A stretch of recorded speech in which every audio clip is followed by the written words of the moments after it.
Let's mic बयानबाजी। नमस्कार, आप देख रहे हैं लेट्स माइक बयानबाजी। राजनीति के गलियारों से लेकर सत्ता और विपक्ष के वार पलटवार तक, आइए आपको सुनाते हैं आज के सबसे चर्चित बयान।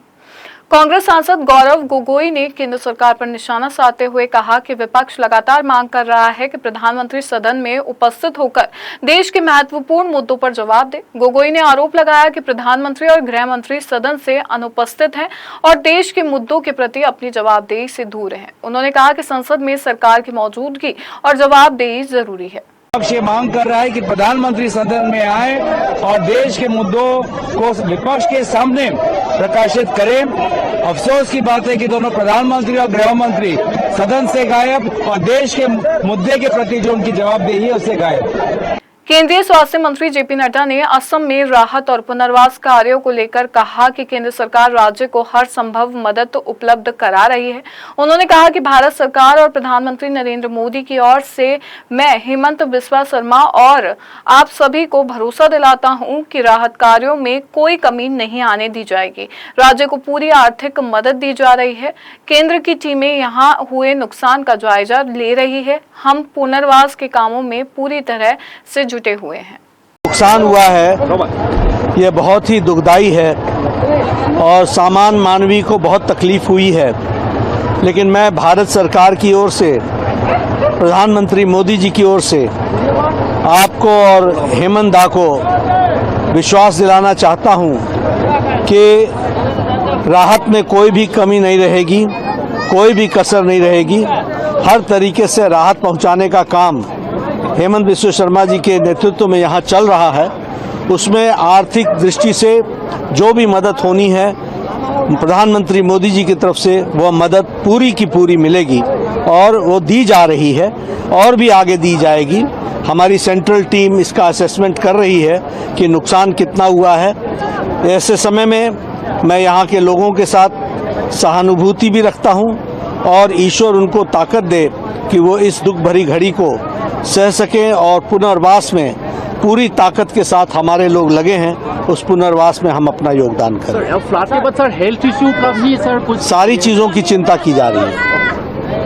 राज्यसभा में विपक्ष के नेता मल्लिकार्जुन खड़गे ने केंद्र सरकार पर निशाना साधते हुए कहा कि विपक्ष चर्चा के लिए पूरी तरह तैयार है, लेकिन इसके लिए प्रधानमंत्री और गृह मंत्री को सदन में आकर अपना बयान देना चाहिए।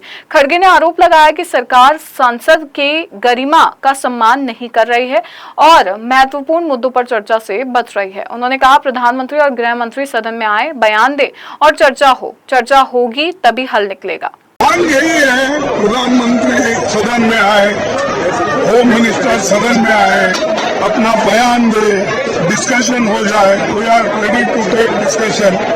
अगर डिस्कशन हुआ तो ये हल निकलेगा ना। अगर डिस्कशन नहीं है तो वो घर में बैठ के बात करेंगे, घर में सो जाएंगे। ये कैसा हो जाता है? ये पार्लियामेंट है, इसको वो तो डिसरेस्पेक्ट कर रहे हैं। ये अंदर आना नहीं चाहते। इतने दिन हो गए पार्लियामेंट शुरू होके, अंदर आके बयान देने को इनको क्या हो गया? ये क्या मुक्के हैं, बहरे हैं, क्या है?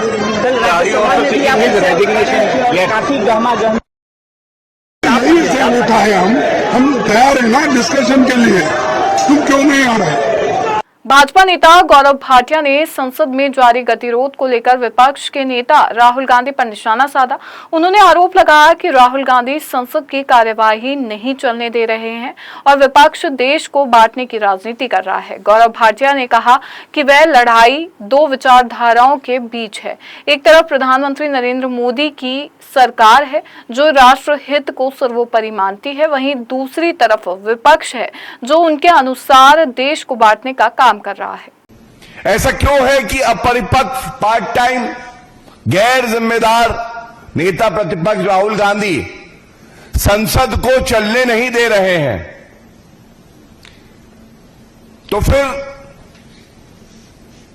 कुछ आंकड़े सामने आते हैं जो आज हर भारतीय को गौरवान्वित करते हैं कि फर्क क्या आया है। ये दो विचारधाराओं की लड़ाई है। हमने हमेशा कहा है, एक तरफ श्री नरेंद्र मोदी जी राष्ट्र की बात करते हैं, राष्ट्र हित सर्वोपरि।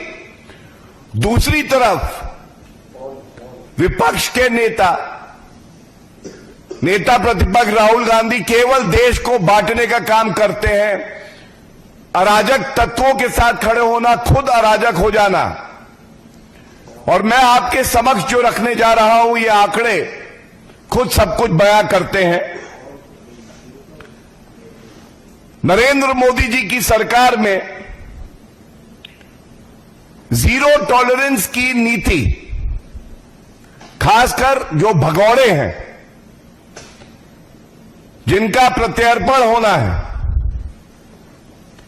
और ये कहना गलत नहीं होगा, आप बदलाव देखिए आंकड़ों से। कांग्रेस सांसद प्रियंका गांधी वाड्रा ने कहा कि लोकतंत्र में पद पर बैठे लोगों की जनता के प्रति जिम्मेदारी होती है और किसी भी घटना के लिए जवाबदेही तय होनी चाहिए। उन्होंने कहा कि जो पद पर आसीन है उनकी जनता के प्रति कुछ जिम्मेदारी होती है। ये लोकतंत्र है, तानाशाही नहीं है, किसी का राज दरबार नहीं है। प्रियंका गांधी ने आरोप लगाया कि अगर बच्चों पर गोलियां चली, पैलेट गन का इस्तेमाल हुआ या आंसू गैस के गोले छोड़े गए तो किसी न किसी को तो जवाब देना ही होगा। कि जो पद पर आसीन है उसकी कुछ जनता के प्रति जिम्मेदारियां होती हैं। ये लोकतंत्र है, तानाशाही नहीं है, किसी का राज दरबार नहीं है। तो अगर कुछ हुआ है, बच्चों पर गोलियां चली हैं, पैलेट गन चलाई गई हैं, क्या नाम है वो, टीयर गैसिंग हुई है, लाठी चार्ज हुआ है, तो किसी की जिम्मेदारी है ना, किसी ने तो ऑर्डर दिया होगा, तो जिम्मेदारी लें अपनी। यही परंपरा रही है इस देश की। केंद्रीय मंत्री गिरिराज सिंह ने कांग्रेस नेता राहुल गांधी के बयान पर प्रतिक्रिया देते हुए उन पर निशाना साधा। गिरिराज सिंह ने कहा कि राहुल गांधी दूसरों पर ज्ञान ना बांटें। राहुल गांधी जैसा दुर्भाग्यपूर्ण विपक्ष का नेता भगवान ना करे कभी हो। इस देश ने महान विपक्ष के नेता देखे हैं, मैं कहूंगा कि उनसे कुछ शिक्षा लें। उन्होंने कहा कि विपक्ष के नेताओं को देश और लोकतंत्र की परंपराओं को समझना चाहिए। जो है वो मार्च करने वाला है, छात्रों को माफ करने की बात नहीं, उनको छात्रों से माफी मांगनी चाहिए। देखिए, देहात की कहानी है, अपन बिहार ने सूरदास के बरतुहारी हमारे बिहार में। अपना तो छात्र इनको पूछा नहीं, ज्ञान मत बांटे, अपना देखें, दूसरे के ऊपर ज्ञान मत बांटे। राहुल गांधी जैसा दुर्भाग्यपूर्ण एलओपी भगवान न करे किसी फेज में हो। ये देश एक से एक महान एलओपी देखा है। मैंने इनसे कहूंगा कि उससे कुछ शिक्षा लीजिए, आप अपना जरा रेटिंग करा लीजिए समाज में कि आपको इस छात्रों के आंदोलन में आपका गुडविल 0 था। आप ज्ञान मत बांटिए। और 7 साल कांग्रेस नेता प्रमोद तिवारी ने आरएसएस को लेकर कांग्रेस नेता राहुल गांधी के बयान पर का समर्थन किया। प्रमोद तिवारी ने कहा कि मैं राहुल गांधी के बयान का समर्थन करता हूं। राहुल गांधी ने वही कहा है जो सच है। उन्होंने आरोप लगाया कि भाजपा और उससे जुड़े संगठन उसी तरह का आचरण कर रहे हैं जैसा अंग्रेजों के समय हुआ करता था। तिवारी ने कहा कि अंग्रेज हिंदू मुस्लिम मतभेद पैदा कर आजादी के संघर्ष को कमजोर करते थे और उनके अनुसार भाजपा भी धर्म के नाम पर देश को बांट रही है। राहुल गांधी जी के बयान का 100% समर्थन करता हूं। राहुल गांधी जी ने वही कहा है जो सच। मैं स्पष्ट कर दूं कि भारतीय जनता पार्टी परिवार, उससे जुड़े संगठन, जो मातृ संगठन उनका, ये बिल्कुल वैसे ही आचरण कर रहे हैं जैसा अंग्रेज करता था। अंग्रेज हिंदू मुसलमान में मतभेद पैदा करके देश की आजादी के संघर्ष को कमजोर करता था। भारतीय जनता पार्टी भी हिंदू मुसलमान के नाम पर देश को बांट रही है, जिससे उनके खिलाफ संघर्ष कमजोर हो जाए, पूंजीवाद के खिलाफ संघर्ष कमजोर हो जाए, जिस तरह वो लूट रहे हैं उसके खिलाफ संघर्ष तैयार है। गांधी जी ने सबको एक किया था। आज कांग्रेस पार्टी भी यही चाहती है, हिंदू मुस्लिम सिख ईसाई मिलकर देश के विकास की लड़ाई लड़ें और जो देश को तोड़ने वाली शक्ति भारतीय जनता। उत्तर प्रदेश के मुख्यमंत्री योगी आदित्यनाथ के राम मंदिर से जुड़े बयान पर समाजवादी पार्टी के सांसद अवधेश प्रसाद ने प्रतिक्रिया दी। उन्होंने आरोप लगाया कि अयोध्या में चंदे को लेकर हुई कथित अनियमितताओं से करोड़ों लोगों की भावनाएं आहत हुई है। अवधेश प्रसाद ने कहा कि अयोध्या और प्रभु श्री राम के मंदिर को कलंकित किया गया है। इसका खुलासा हमारे नेता अखिलेश यादव ने किया। जो मर्यादा पुरुषोत्तम राम की नगरी में अयोध्या में प्रभु श्री राम के मंदिर में जो चढ़ावा और चंदा चोरी हुई है, करोड़ों लोगों की भावनाएं आहत हुई, अयोध्या को कलंकित किया गया है, प्रभु श्री राम के मंदिर को कलंकित किया गया है। इसका खुलासा हमारे नेता माननीय अखिलेश जी ने किया। 2 महीना हो रहा, आज तक कोई कार्रवाई नहीं हुई, बल्कि बड़ी मछली को बचाने का काम किया गया है। योगी जी का ये कथन कि वो बिल्कुल सरासर गलत है। हम विपक्षी लोग चाहते हैं कि इसमें बड़े पैमाने पर लूट हुई है, इसका सदन में चर्चा हो, सरकार जवाब दे। सरकार जवाब नहीं दे रही। वो तो कह रहे हैं सनातन धर्म का अपमान कर रही है। नहीं, सनातन धर्म का अपमान भारतीय जनता पार्टी कर रही है। राष्ट्रीय अध्यक्ष उनके लखनऊ आए थे। उत्तर प्रदेश सरकार में मंत्री ओम प्रकाश राजभर ने विधानसभा की कार्यवाही को लेकर समाजवादी पार्टी पर निशाना साधा। उन्होंने कहा कि विधानसभा सुचारू रूप से चलेगी और सरकार हर मुद्दे पर चर्चा के लिए तैयार है। राजभर ने आरोप लगाया कि सपा के नेता चर्चा से बच रहे हैं क्योंकि चर्चा होने पर उनकी पोल खुल जाएगी। ओपी राजभर ने कहा कि चाहे पेपर लीक का मामला हो, 5 साल इनकी सरकार थी, 5 साल में परीक्षा के पेपर बिकते थे, पूरे देश से परीक्षा देने लोग उत्तर प्रदेश में आते थे, इतनी नकल होती थी। सुचारू रूप से विधानसभा चलेगा। समाजवादी पार्टी के लोग चर्चा से भाग रहे हैं। सरकार हर मुद्दे पर चर्चा के लिए तैयार है। इन लोगों का सिर्फ एक सूत्री चर्चा होगी तो पोल खुल जाएगी इनकी। चाहे वो पेपर लीक का मामला हो, इनकी सरकार थी 5 साल, तो 5 साल में परीक्षा के पेपर बिकते थे। बच्चे लेकर के रहर के खेत में, सरसों खेत में बैठ के लिखते थे, कुछ लेके घर चले जाते थे, सुबह जमा करते थे। पूरा देश से परीक्षा देने यूपी में लोग आते थे, इतनी नकल होती थी। पास कराने का ठेका लिया जाता था समाजवादी पार्टी के नेताओं द्वारा, उनकी कॉपी वो लोग खुद लिखते थे।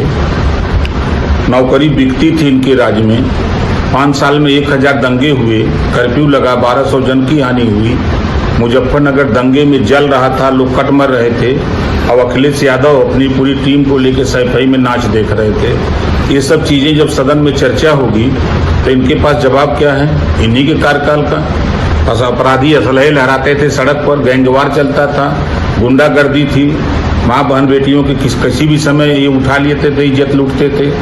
तो इनके कल्चर जो 5 साल के हैं वो जनता सब जानती है, इस नाते चर्चा से भाग रहे हैं। ये मंदिर मुद्दे चंदा की बात करते हैं। अगर इनसे पूछा जाए कि अखिलेश यादव जी तो अभी गए भी नहीं राम मंदिर, और चंदा चोरी कैसे मालूम हुआ, अगर चंदा चोरी की बात जानकारी करना चाहते हैं तो SIT ने FIR कराया, पहला नाम टीनू यादव का है। तो ये सफाई लोग चले जाए टीनू यादव की हैं, वो बता देगा कि माल कहाँ रखे हैं, जाके लेके बांट लें।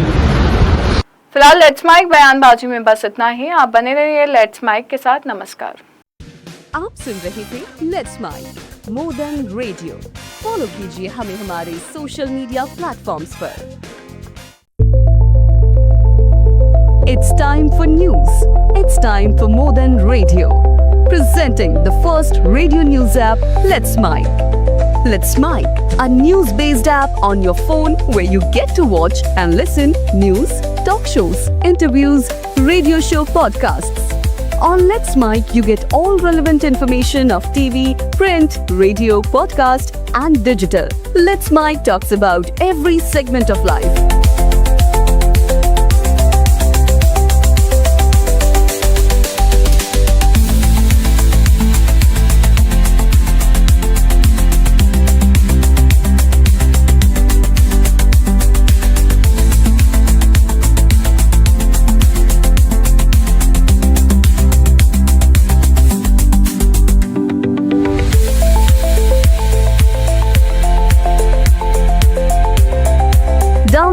now from Play Store. Available both on Android and iOS.